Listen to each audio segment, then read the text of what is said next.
Govinda Greens, premium and limited plots, prime location, destination that define your status. In front of Ames, Govinda Greens.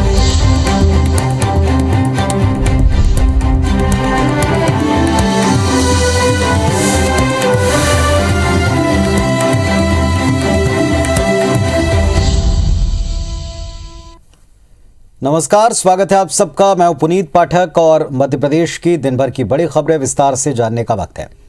Bhopal में मुख्यमंत्री शिवराज सिंह चौहान ने cabinet की बैठक में corona के नए वेरिएंट ओमिक्रॉन को लेकर मंत्रियों के साथ मंथन किया। उन्होंने कहा, ओमिक्रॉन को लेकर वैज्ञानिकों के अध्ययन से संकेत मिल रहे हैं कि इसीलिए अलर्ट रहने की जरूरत है।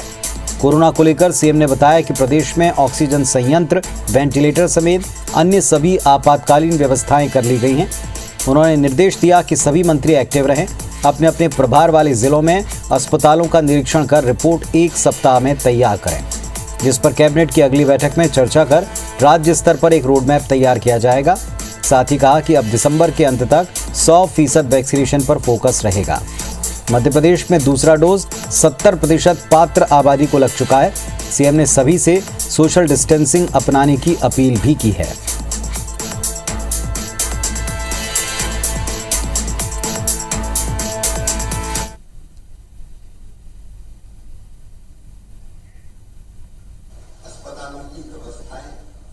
अस्पतालों का निरीक्षण इस सप्ताह हर आरोप में चलने लगा। अस्पतालों की व्यवस्थाएं तो प्रभारी जिले में करनी है। आप चाहे तो निजी में भी प्रभारी मंत्री से बात करके निजी जो भी हमारी जवाबदारी है कि हमारे तो अपने जिला जो भी ठीक है उनको आपस में सब टीम के भाव से काम करते हैं। भोपाल में आज शिवराज कैबिनेट की मीटिंग हुई, जिसमें कई अहम प्रस्तावों को मंजूरी मिली, जिसके तहत राष्ट्रीय उद्यानों, अभ्यारण्यों और टाइगर रिजर्व के कॉरिडोर से गांव के पुनर्वास के लिए मुआवजे की राशि 10 से बढ़ाकर 15 लाख रुपए की गई।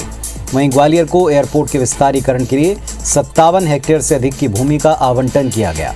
वहीं छिंदवाड़ा विश्वविद्यालय का नाम अब राजा शंकर शाह विश्वविद्यालय किए जाने के प्रस्ताव को मंजूरी मिल चुकी है।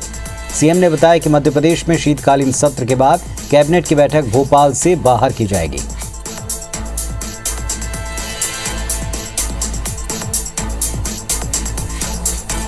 तो शिवराज कैबिनेट की मीटिंग हुई, जिसमें कई अहम प्रस्तावों को पास किया गया। ग्वालियर एयरपोर्ट के विस्तारीकरण के लिए जमीन आवंटन को कैबिनेट ने मंजूरी दे दी है। इसके अलावा कई अहम प्रस्ताव थे जिस पर कैबिनेट में बात हुई और उन्हें पास किया। महत्वपूर्ण निर्णय ये हुआ है कि हमारे जो वन क्षेत्रों के अंदर लोग रहते हैं उन सभी को अभी तक 10 लाख रुपए जो विस्थापन होता था उसके दिए जाते थे, अब उसे एक साथ बढ़ाकर 15 लाख रुपए कर दिया गया है। छिंदवाड़ा के अंदर जो विश्वविद्यालय स्थापित किया गया है उसका नाम राजा शंकर शाह विश्वविद्यालय छिंदवाड़ा किए जाने का आज तय किया है। मध्य प्रदेश में पंचायत चुनाव को चुनौती देने वाली याचिकाओं पर हाईकोर्ट अब 9 दिसंबर को एक साथ सुनवाई करेगा। मध्य प्रदेश हाईकोर्ट के चीफ जस्टिस आरवी मलिमथ ने पंचायत चुनाव से जुड़ी तमाम याचिकाओं को इंदौर और ग्वालियर खंडपीठों से जबलपुर ट्रांसफर करने का आदेश दिया है। आज भोपाल के पूर्व जिला पंचायत अध्यक्ष मनमोहन नागर और नरसिंहपुर के संदीप पटेल की ओर से दायर याचिकाओं पर सुनवाई की गई, जिसके बाद हाईकोर्ट ने नई व्यवस्था दी है। आज की सुनवाई के दौरान याचिकाकर्ताओं ने वकीलों के जरिए कहा कि वो पंचायत चुनाव पर रोक लगवाना नहीं चाहते हैं, बल्कि चुनाव में संवैधानिक प्रावधानों का पालन करवाना चाहते हैं।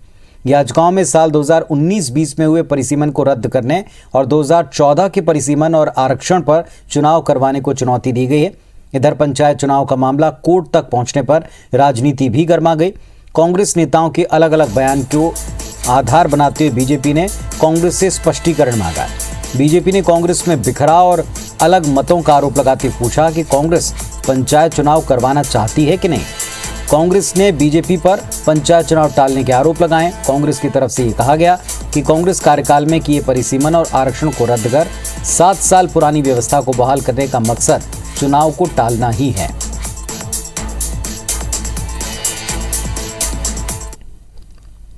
अगर हमें लोकतंत्र का विकेंद्रीकरण करना है तो गांव-गांव में उनकी अपनी सरकार हो, अपनी पंचायत हो, उस सपने को, गांधी जी के सपने को आगे बढ़ाने का काम हम लोग कर रहे हैं। ये इनकी पुरानी दो मुही नीति कांग्रेस की है। कमलनाथ जी कुछ कहते हैं और तनखा जी कुछ कर रहे हैं। चोर से कहें चोरी करो, साहूकार से कहें जगते रहो। ये स्थिति जो इनकी कांग्रेस की अब जनता समझ गई है।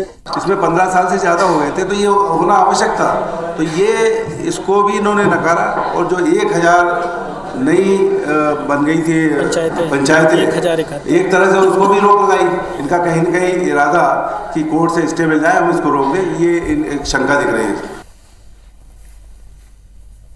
मध्य प्रदेश में नगरीय निकाय चुनाव को लेकर सुप्रीम कोर्ट में आज सुनवाई टल गई। अब 10 दिसंबर को सुनवाई होगी। दरअसल मध्य प्रदेश सरकार ने सुप्रीम कोर्ट में SLP यानी कि विशेष अनुमति याचिका दायर की, जिसमें नगरीय निकाय के अध्यक्ष पद के आरक्षण पर स्टे को चुनौती दी गई है। सरकार ने यह तर्क दिया है कि संविधान के अनुच्छेद 243T के क्लॉज 4 में रोटेशन की व्यवस्था नहीं की गई। याचिकाकर्ताओं ने गलत तथ्य देकर हाईकोर्ट से स्टे लिया है। दरअसल मध्य प्रदेश हाईकोर्ट की ग्वालियर खंडपीठ में नगर निगम के महापौर और नगर पालिका नगर पंचायतों के अध्यक्ष पद के आरक्षण को चुनौती देने के लिए अलग अलग 9 जनहित याचिकाएं दायर की गई थी। कोर्ट ने 12 मार्च 2021 को अंतरिम आदेश जारी कर 2 नगर निगम, 79 नगर पालिकाएं, नगर पंचायतों के आरक्षण प्रक्रिया पर रोक लगा दी थी। अब ये याचिकाएं जबलपुर की प्रिंसिपल बेंच में ट्रांसफर हो गई। शासन ने हाईकोर्ट में तर्क दिया था कि सुप्रीम कोर्ट में SLP दायर कर दी है। हाईकोर्ट ने रोक बरकरार रख याचिकाओं की तारीख बढ़ा दी। राज्य शासन की SLP पर एक बार सुनवाई हो चुकी है। याचिकाकर्ता रविशंकर बंसल और मनवर्धन सिंह तोमर को नोटिस जारी हो चुके हैं।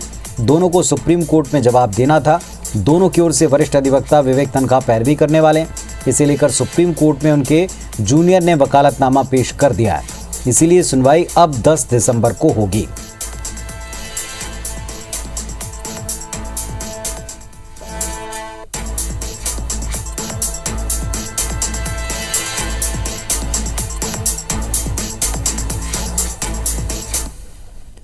तो नगरीय निकाय चुनाव को लेकर के राज्य सरकार की SLP पर सुप्रीम कोर्ट में सुनवाई टल गई। अब 10 तारीख को ये सुनवाई होगी। हालांकि दोनों पक्षों की तरफ से दावा है तैयारी पूरी रहने का। 10 दिसंबर को मामले की सुनवाई होनी है। राज्य सरकार की SLP है जिस पर सुप्रीम कोर्ट में 10 तारीख को अब सुनवाई होगी।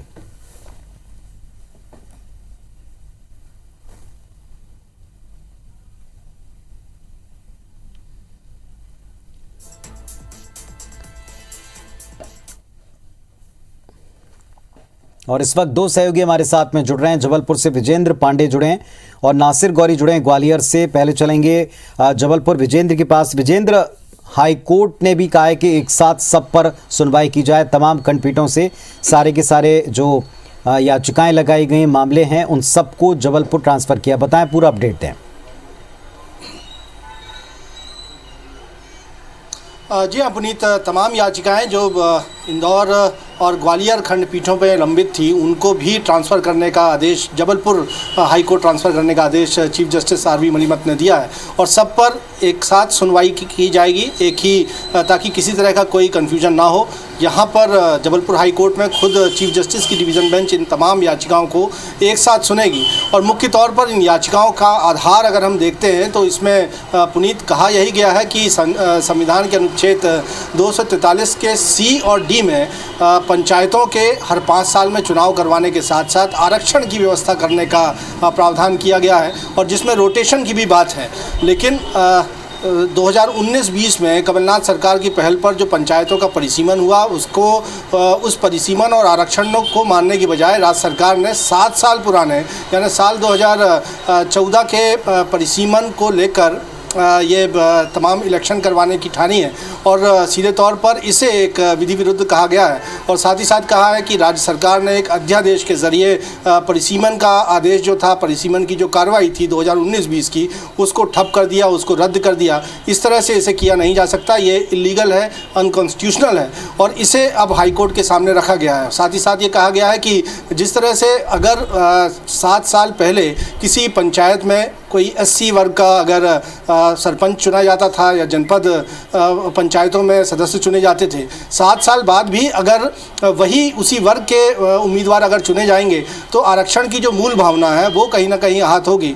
और इसीलिए संवैधानिक प्रावधान इसके लिए तय किए गए हैं, लेकिन इसका पालन नहीं किया जा रहा है, जो कानून की मूल भावना, संविधान की मूल भावना के खिलाफ है। और इसे इंस्टीट्यूशनल घोषित करने की, असंवैधानिक घोषित करने की मांग जो है वो इन याचिकाओं में सरकार से की गई है।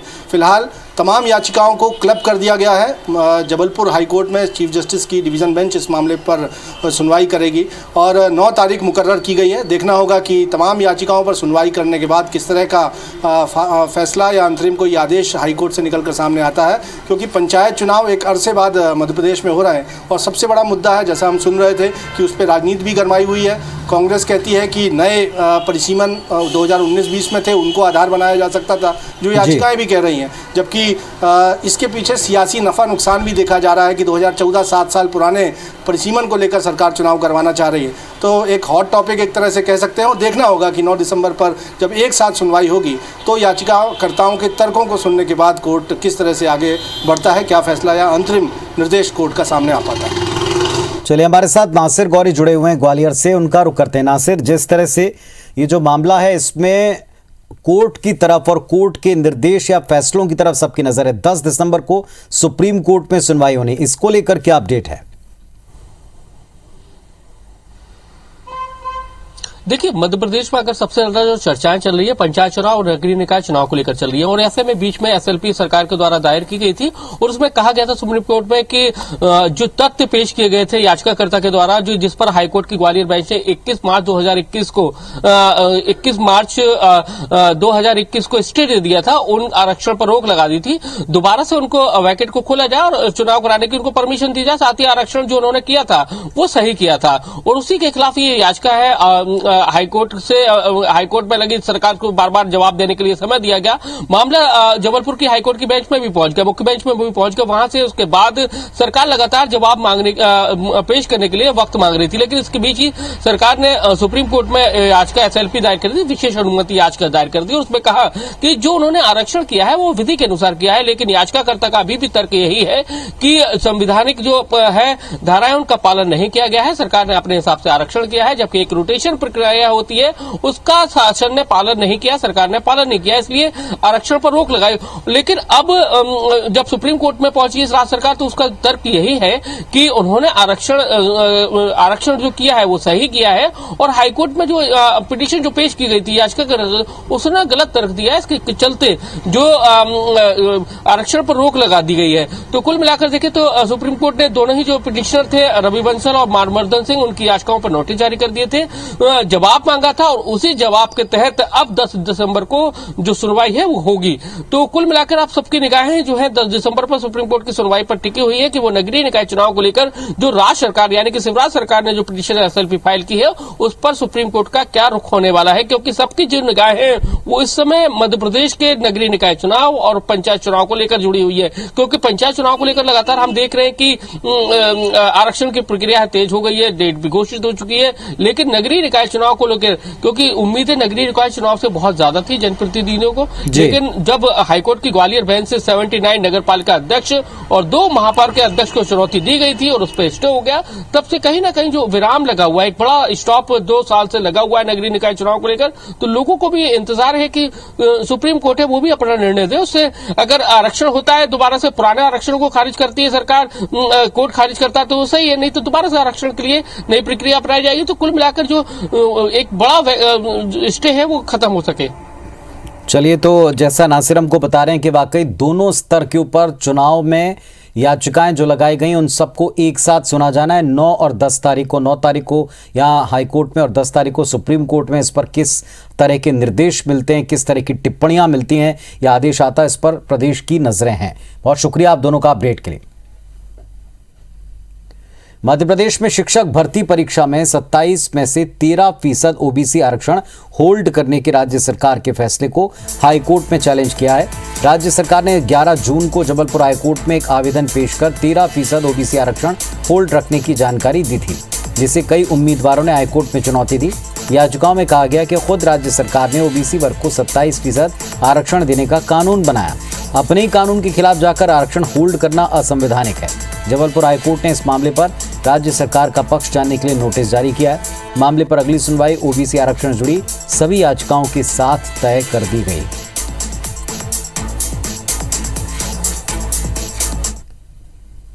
मध्य प्रदेश में स्मार्ट सिटी को लेकर एक बार फिर सियासी पारा चढ़ने लगा है। प्रदेश सरकार अब बीते कांग्रेस शासनकाल के टेंडर, सिविल वर्क और करोड़ों के भुगतान की जांच कराएगी। सोमवार को प्रदेश के सभी 7 स्मार्ट सिटी प्रोजेक्ट्स की समीक्षा से ये खबर निकल कर आई। सीएम शिवराज सिंह चौहान ने अधिकारियों को जमकर फटकारा, कई प्रोजेक्ट को लेकर नाराजगी जाहिर की। नगरीय विकास आवास मंत्री भूपेंद्र सिंह ने कहा कि समीक्षा के दौरान ये पता चला कि कांग्रेस शासनकाल में स्मार्ट सिटी प्रोजेक्ट को लेकर मनमानियां हुई। बिना नियम प्रक्रिया के करोड़ों के ठेके चहेती कंपनियों और ठेकेदारों को दिए गए। जिन कामों की जरूरत नहीं थी उन्हें जबरन मंजूरी दी गई। करोड़ों अरबों रुपए की बर्बादी की गई। इन मामलों की जांच के आदेश अब दिए हैं। साथ ही बचे हुए कामों को स्मार्ट सिटी के फंड से प्राथमिकता के आधार पर कराने का फैसला हुआ है।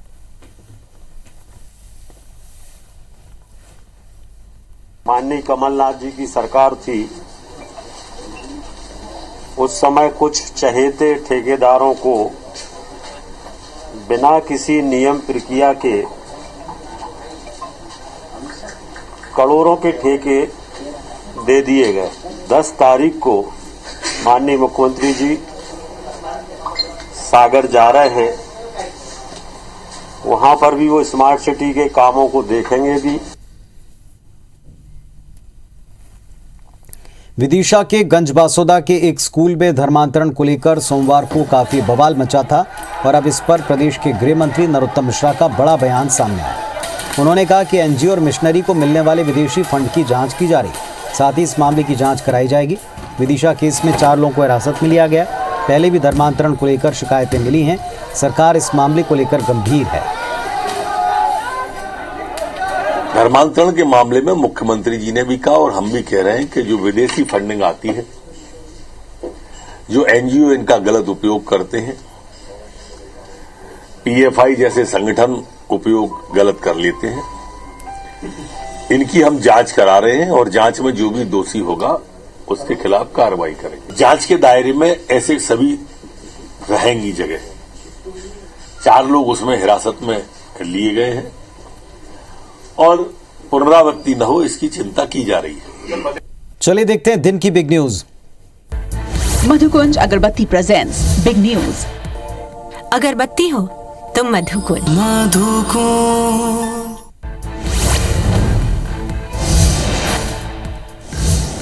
संसद के मौजूदा शीतकालीन सत्र में विपक्ष का जोरदार हंगामा देखा जा रहा है। राज्यसभा की कार्यवाही हर दिन बाधित हो रही। इस बीच कांग्रेस के अंतरिम अध्यक्ष बुधवार को संसद के सेंट्रल हॉल में संसदीय दल की बैठक को संबोधित करेंगे। इस दौरान सांसदों से कई अहम मुद्दों पर बातचीत कर सकती हैं।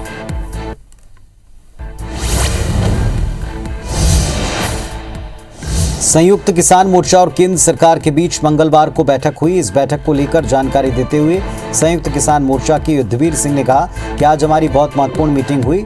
राकेश टिकैत ने कहा कि सरकार का प्रस्ताव फिलहाल स्पष्ट नहीं, फिलहाल आंदोलन कहीं नहीं जा रहा।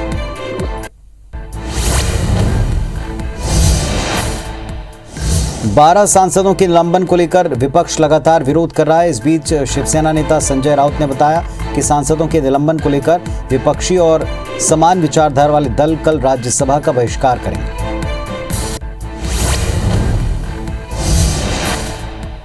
12 दिसंबर को जयपुर में कांग्रेस महंगाई हटाओ रैली करने वाली है, जिसको लेकर राजस्थान के सीएम अशोक गहलोत ने कहा ये रैली ऐतिहासिक होगी। राहुल गांधी, सोनिया गांधी ने सोच समझकर इसके लिए जयपुर चुना। देश में महंगाई की मार है। ये रैली एनडीए सरकार के पतन की शुरुआत होगी और अगले चुनाव में कांग्रेस जीते इसकी शुरुआत भी होगी।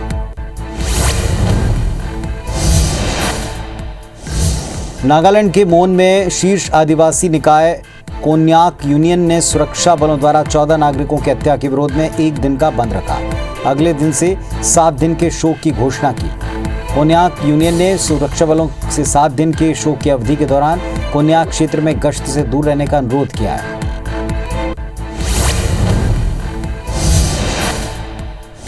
आठ दिसंबर 2021 को मुंबई के नेवल डॉकयार्ड में औपचारिक परेड आयोजित होगी, जिसमें भारत के राष्ट्रपति रामनाथ कोविंद, 22वें मिसाइल वेसल स्क्वाड्रन को राष्ट्रपति मानक प्रदान करेंगे।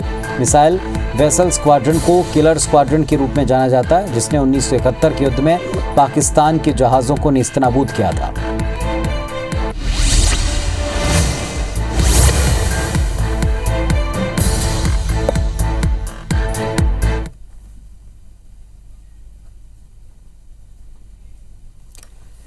ग्वालियर में स्वामी वैराग्यानंद उर्फ मिर्ची बाबा पर जानलेवा हमला हुआ है। मिर्ची बाबा आदित्यपुरम के पास शनिचरा मंदिर से लौट रहे थे। उसी समय अज्ञात बदमाशों ने उन पर लाठी डंडों से हमला कर दिया।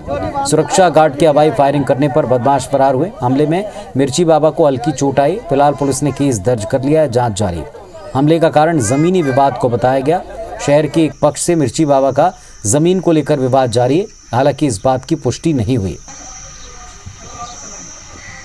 मुख्यतः इसके घटनाक्रम के पीछे कुछ ज़मीन का विवाद है। इनका विवाद एक पक्ष से चल रहा है, परंतु अभी जो एफआईआर दर्ज कराई है इन्होंने, ये अज्ञात लोगों के खिलाफ कराई है और इसमें ऐसा भी पता चला है कि कुछ दो पक्षों में झगड़ा हुआ था।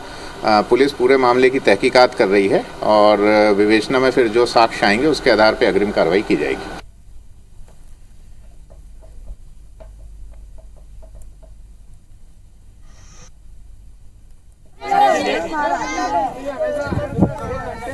भोपाल के कटारा हिल्स थाना क्षेत्र में अवैध संबंधों के चलते पत्नी ने प्रेमी के साथ मिलकर पति की निर्मम हत्या कर दी। सोमवार रात को पत्नी संगीता ने अपने प्रेमी आशीष के साथ मिलकर पति धनराज की हत्या की और फिर मंगलवार को कार में लाश रखकर ठिकाने लगाने की कोशिश करते रहे। जब लाश ठिकाने नहीं लगा पाए तो दोनों कार में लाश लेकर थाने ही पहुंच गए। पुलिस लाश देखकर दंग रह गई। पुलिस ने दोनों को हिरासत में लेकर पूछताछ की। शव को पोस्टमार्टम के लिए भेज दिया है। पति धनराज मीणा को पत्नी संगीता के अवैध संबंधों की जानकारी हो गई थी। इसे लेकर धनराज ने संगीता को धमकी दी थी कि पकड़ लिया तो जान से मार दूंगा, और इसी धमकी की वजह से पत्नी संगीता ने प्रेमी आशीष पांडे के साथ मिलकर योजना बनाई और फिर रस्सी से गला घोंटकर हथौड़े से हमला कर पति को मौत के घाट उतार दिया।